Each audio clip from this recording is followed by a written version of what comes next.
Frankie, it's been a while. I feel like it's too late to say Merry Christmas, but it's too early to say Happy New Year. But it's been a couple of weeks since I caught up with you. How you doing? Yeah, all okay, all okay. It's been a bit of a manic period. It's the boy's birthday across Christmas as well. So he's a couple of days before Christmas. Terrible timing on our behalf. So, yeah, we have that to deal with. And I'm now going to be a manager down at Cray Wanderers. So the season starts on the 5th of January. First training session on the 2nd of January. So it's all happening. I've got to get everything in line, got to do all my badges, got to do my safeguarding and all those bits and pieces. So, yeah, limited for time as it is, and now adding even more into the mix. But I'm looking forward to it. It's going to be fun. Love that. Well, we'll be getting your story. Hopefully, you can every week you can give us an update on how it's going. Frankie the Gaffer. We'll have that section in the podcast. Anyway, let's talk about West Ham. It's been a shame we've not caught up in the last couple of weeks because of my situation, but we'd done all right. We'd picked up a couple of draws. We beat Southampton and stuff like that. But unfortunately, the game we now need to talk about is the Liverpool game, which has been given hiding. What did you make of it?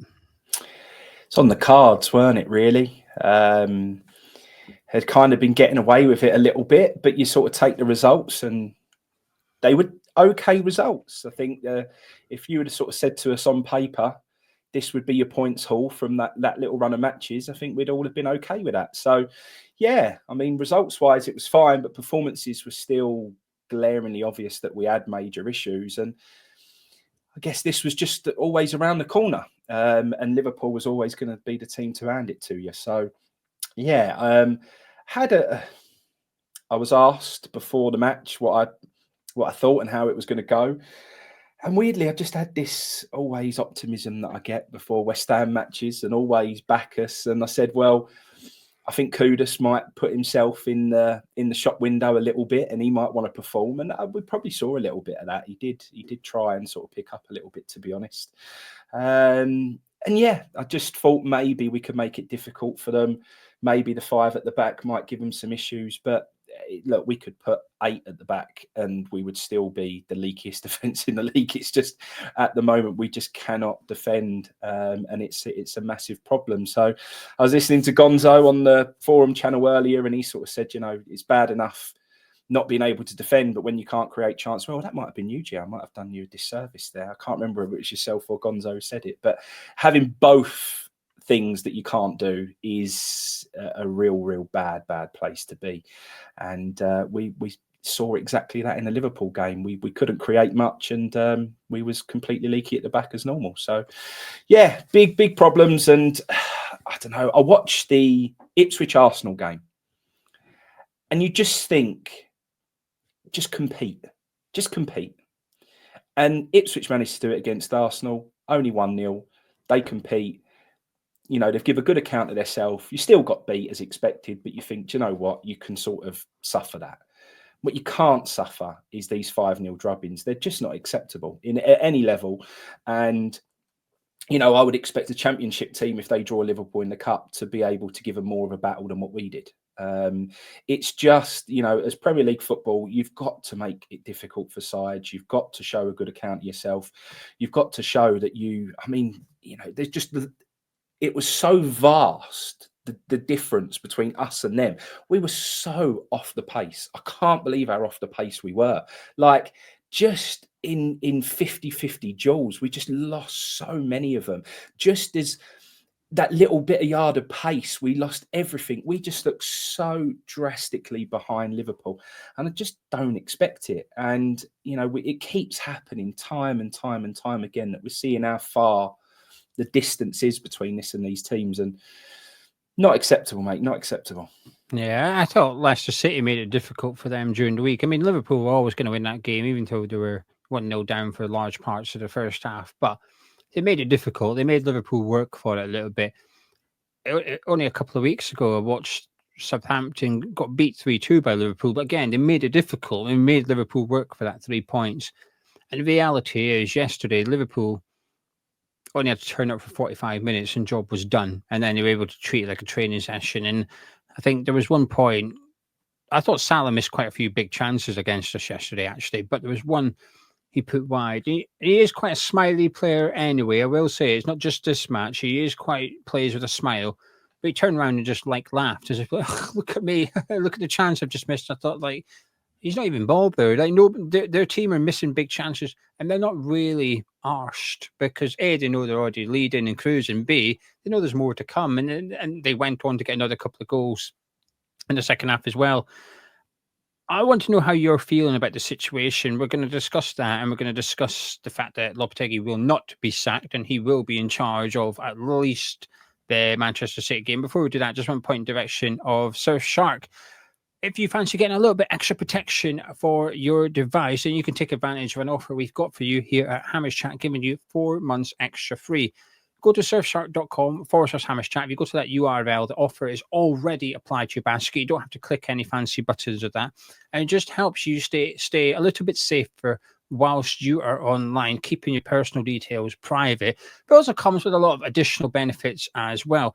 One of our subscribers took advantage of Surfshark during the week. You can go check this out on the build-up show for the Liverpool game if you want, because he put it into the live chat. So he got the Surfshark deal. So on Christmas, he was able to change his geolocation using Surfshark and say that he was in the UK. And off the back of that, he was able to access content for the UK. So he was able to watch Morecambe and Wise on the Christmas Day special, something that he wasn't able to do usually. So that's one thing that you can do. But the best thing is, especially if you've got new devices with it being Christmas time as well, if you've got an account with Surfshark, you can cover multiple devices. So you sign up once, you pay once, using our special offer, of course, but you just log in on your phone, on your tablet, on your computer. You log into the same account and you get protection across various different devices. But also, there is a 30-day money-back guarantee. So if you get it and you don't fancy it, you change your mind within the next 4 weeks, it's fine. It's simple to cancel. And I promise you this because I've tested it. I signed up using Mrs. Geo's details because I want to test that the 30-day money-back guarantee is a 30-day money-back guarantee and just how difficult is it to get it, because sometimes I think it can be quite tricky to obtain the money-back guarantee. So before we did the deal with Surfshark, I'm going to test this, make sure it's all legit. It took me less than 1 minute. I clicked a couple of buttons. You don't have to speak to anyone, and the money was back in the account within a couple of days. So when they say 30-day money-back guarantee, they mean 30-day money-back guarantee. So links in the description below, or just go to surfshark.com/Hamish Chat. Frankie, one of the things that's concerned me a lot over the last 24 hours since the Liverpool game, I think that result, we expected it. I think the performance, we expected it. You can still get a bit frustrated, but I think it lessens your anger because you've seen it coming. But one thing that's upset me a lot is people have just stopped caring, I think, a little bit. And I think that's dangerous for West Ham United. How are you feeling? Are you angry about the situation, the performance, or have you got a little bit of apathy about you as well? No apathy for sure. None whatsoever. You know, we've done what we've done to ourselves, really. I think it was all a real mishmash at the beginning of the season. I knew it was going to potentially be a little bit of a transition period and lots of new faces coming in and giving a new manager the benefit of the doubt. I think that's worn off completely now. I think we're at a point where we're not seeing any. Well, I can't see what it is that we're trying to do. I think the falling outs are becoming more and more obvious. I think, and actually, to be honest, mate, I think fans, when you've suffered for years and years like we have at times, and we've had our moments, and West Ham always have their moments, and we all long for those moments. They're amazing when they come along. But we have suffered in the most part for a long time now. And that's because we've had almost, you know, in my lifetime, it's been a very frustrating supporting West Ham because, you know, there are times where you just think we can kick on, we've got opportunities, and we've always one step forward, 2 steps back. We love to not invest and not make the right decisions when we've got an opportunity to move forward. I think you can forgive some of the fans. Look, West Ham is my life. It's always been my life. I love West Ham United. And I do get it when some people say, well, it's a shadow of what it used to be. West Ham United died when we left Upton Park. It isn't the same team anymore. And I get all of those, you know, all those opinions, and people are very entitled to feel that way. I've still got that West Ham bug about me. I think it would take quite a lot, and for that to totally dissipate. And even when we've had worse times, you know, when we went down to the Championship, I went every single game that season. Like I said, I've got a board with all the tickets from that season, and it was one of the best seasons I ever had. Was that season in the Championship? It was a fun season, and it is. You can't just pick and choose when you want to be a West Ham fan, and actually sometimes these moments are good for cleansing those people who are fair weather, sort of just at West Ham because the times are good. And when we go through a bit tougher times, you get the real hardcore, proper West Ham who are always going to stand by the team no matter what. And you do have to stick with your club through the tough times to enjoy those good times, you know. And like I said, when they come along, they are really good times. So, but I think the fans can be forgiven. Who can't be forgiven is the players, because some of those players have only been here 5 minutes and they already don't care. And I think the Liverpool game was the real big first point where sometimes you think, oh, he's had an off game, or we was like, you know, Paqueta, he's going through a lot, or we was, you know, Fulkrug, okay, he wants to go, and all these little things that you sort of excuse. You make excuses for the players. Well, the Liverpool game, I'd stopped giving excuses, and I think it just has become really, really clear that some of those players out there don't care no more whatsoever. It was the least interested I'd seen a West Ham team play for a very, very long time. They didn't want to be out there. It was very clear. And they looked zapped of any confidence, of any enjoyment of playing football. Some of the players, when the substitutes were coming along, they were just sort of like trudging along and, all right, I've got to go out there now. And it just looked terrible. And I do think it's clear that they're really not enjoying working with Lopetegui. I think it's so obvious now that some of those players don't want to play for him, don't buy into his tactics, don't buy into what he's asking from them. And that's a big part of why we see a massive lack of energy on the football pitch. But you know, they're still being paid their wages. We're still paying to go and see them. People are going over Christmas, and people have bought tickets as Christmas presents and stuff like that. And, you know, all these families come together at these times and they go along to watch West Ham. And there is still an expectation of, regardless of whether you like your manager or not, regardless of whether you think that his tactics are the right way to play football, you've still got a responsibility to do what you can when you walk out onto that football pitch. Be the best you can be. Whether the team functions how it should or not, at least have pride in yourself and your own performance, and appreciate that people are spending their very hard-earned money on going to watch West Ham in the cold, making that effort. Some people travelling massive distances with disrupted services and everything else, and they're making this big commitment to go and watch you. And for you to just stroll out there and not try, I think is wrong. And yeah, so I've still got that bit of West Ham bug about me. I still can't wait to get over there every time we play, and I'm still looking forward to fixtures, and I still want to watch West Ham play football. But yeah, it is tough, and I do get it's tough, and I do excuse some people for going on the turn a little bit. I think it's more of a football thing as well as a West Ham thing. I think, you know, with VAR and even little things like being able to do 5 substitutions in a game and stop the game so much. And I think football itself as a product, I don't think is as good as it used to be. I think you could argue that footballers are better in terms of being athletes and the way they look after themselves and that. But in terms of just that excitement in football, I think it's the magic of football's gone a little bit. That's why I quite enjoy watching Championship football, because there's a goal scored, a goal is scored. There's no VAR check and stuff, and you see quite often every weekend. Pardon me, there might be an important goal scored in a Premier League game, but there's like a pause on celebrations. Go, hang on a minute, let's just check if that goal's allowed. Yeah, that goal's stands. You can celebrate. All the celebration's gone now. The moment's missed a little bit. So I think in football itself as a product, or the Premier League product, if you like, has changed. And I don't think that's helping. In regards to West Ham, like I haven't been for a couple of months now. I honestly can't remember the last game I went to, but I don't miss it. And it's a match day experience thing as well as a product on the football pitch. And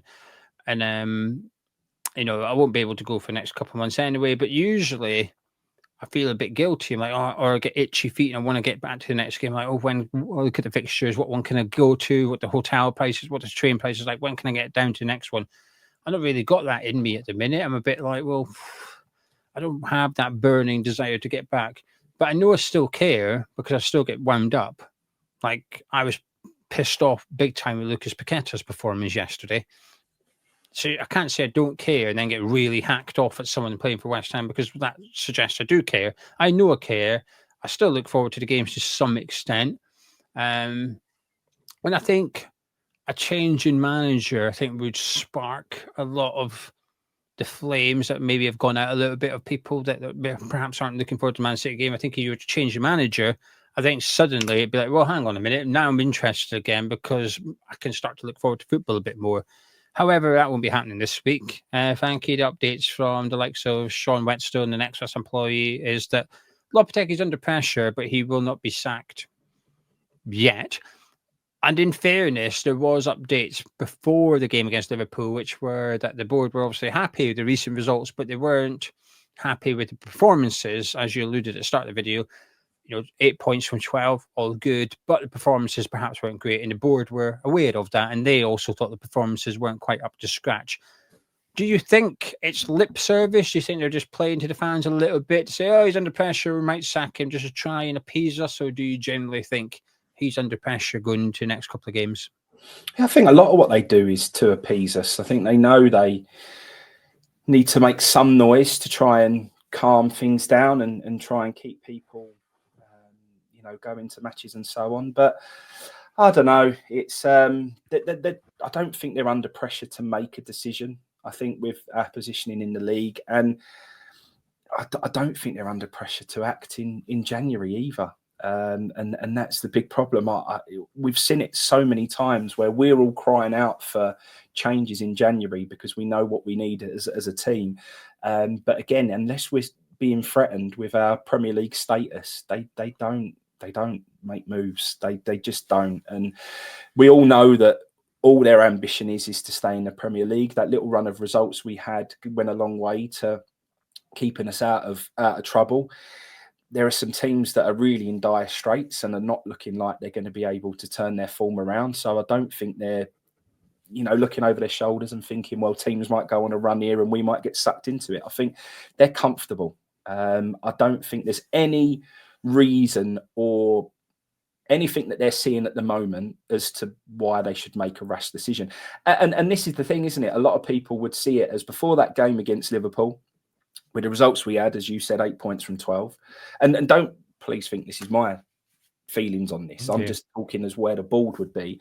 They would be looking at it as, Tottenham have had some good results this season, a little bit up and down, but they're pretty much in exactly the same place where we are. We're ahead of Manchester United. I know they've got their own problems, but I think the board would just be looking at it as if to say, that we're all right. We're all right. And that's it. And whenever they're not under pressure, they always just sit on things and just wait and see how things unfold. And I think that's where they are now. I think the only way it changes is if there was real discontent from the fans. I think if the fans were really showing their anger and frustrations and making a lot of noise inside the ground and so on, then I think you might get a bit of a different reaction from them, because every time we've ever put pressure on the board, they've done something about it every time. Whether it be from, protests that we had down in Pudding Mill Lane there and all things like that, they start to make things happen because they don't want a repeat of what happened in that Burnley game. Nobody wants a repeat of what happened on that Burnley game, but that sticks in their minds